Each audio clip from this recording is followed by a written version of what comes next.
प्राचीन काल की बात है। एक छोटे से राज्य में राजा विक्रमादित्य का शासन था। राजा न्यायप्रिय, बुद्धिमान और प्रजा के हितैषी थे। उनकी ख्याति दूर दूर तक फैली हुई थी। राज्य में सुख शांति का वातावरण था और प्रजा खुशहाल थी।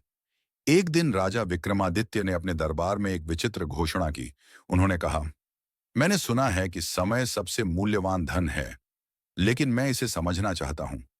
जो भी मुझे समय की वास्तविक कीमत समझा सकेगा, उसे मैं मुंह मांगा इनाम दूंगा। राजा की इस घोषणा से पूरे राज्य में हलचल मच गई। विद्वान, कवि, गणितज्ञ और सामान्य जनता सभी इस पहेली का उत्तर खोजने में लग गए। हर कोई राजा को प्रभावित करना चाहता था। पहले दिन एक प्रसिद्ध गणितज्ञ दरबार में आया। उसने राजा के सामने समय की गणना प्रस्तुत की। उसने कहा, महाराज, एक वर्ष में 365 दिन होते हैं। एक दिन में 24 घंटे, एक घंटे में 60 मिनट और एक मिनट में 60 सेकंड। इस प्रकार एक वर्ष में 31,56,600 सेकंड होते हैं। यदि हम प्रत्येक सेकंड की कीमत एक स्वर्ण मुद्रा माने, तो एक वर्ष की कीमत 31,56,600 स्वर्ण मुद्राएं होगी। राजा ने मुस्कुराते हुए कहा, आपने समय की मात्रात्मक गणना की है, लेकिन मैं इसकी वास्तविक कीमत जानना चाहता हूं। दूसरे दिन एक प्रसिद्ध कवि आया। उसने अपनी कविता में समय की महिमा का वर्णन किया। उसने कहा, समय एक नदी की धारा है जो निरंतर बहती रहती है। यह किसी के लिए नहीं रुकती, न राजा के लिए, न रंग के लिए। समय की कीमत अनमोल है, इसे शब्दों में बयां नहीं किया जा सकता। राजा ने उसकी कविता की सराहना की, लेकिन कहा, आपने समय की महिमा का वर्णन किया है, लेकिन मैं इसकी वास्तविक कीमत जानना चाहता हूं।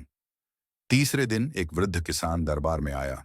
उसने राजा से कहा, महाराज, मैं एक साधारण किसान हूं, लेकिन मैं आपको समय की कीमत समझा सकता हूं।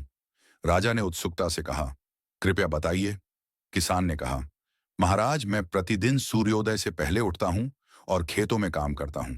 यदि मैं एक दिन भी देर से उठूं, तो मेरी फसल खराब हो सकती है। एक दिन की देरी से मेरी मेहनत बर्बाद हो सकती है और मेरा परिवार भूखा रह सकता है। इसलिए मेरे लिए समय की कीमत अनमोल है। राजा विक्रमादित्य ने किसान की बातों को ध्यान से सुना और महसूस किया कि समय की वास्तविक कीमत उसकी निरंतरता और अपरिवर्तनीयता में निहित है। उन्होंने घोषणा की, समय सचमुच अनमोल है। इसे न तो रोका जा सकता है, न ही खरीदा जा सकता है। हमें प्रत्येक क्षण का सदुपयोग करना चाहिए, क्योंकि एक बार जो समय बीत जाता है, वह कभी वापस नहीं आता।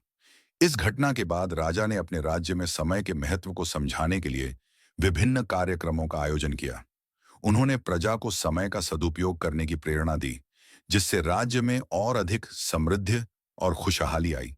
इस प्रकार राजा विक्रमादित्य ने समय की वास्तविक कीमत को समझा और अपने राज्य में समय के महत्व को स्थापित किया, जिससे सभी ने समय का सम्मान करना सीखा। अगर आपको मेरी वीडियो अच्छी लगी है दोस्तों, तो प्लीज मेरे चैनल को सब्सक्राइब, लाइक और बेल आइकन को दबाना ना भूलें। मिलते हैं नेक्स्ट वीडियो में, तब तक के लिए जय हिंद, जय भारत।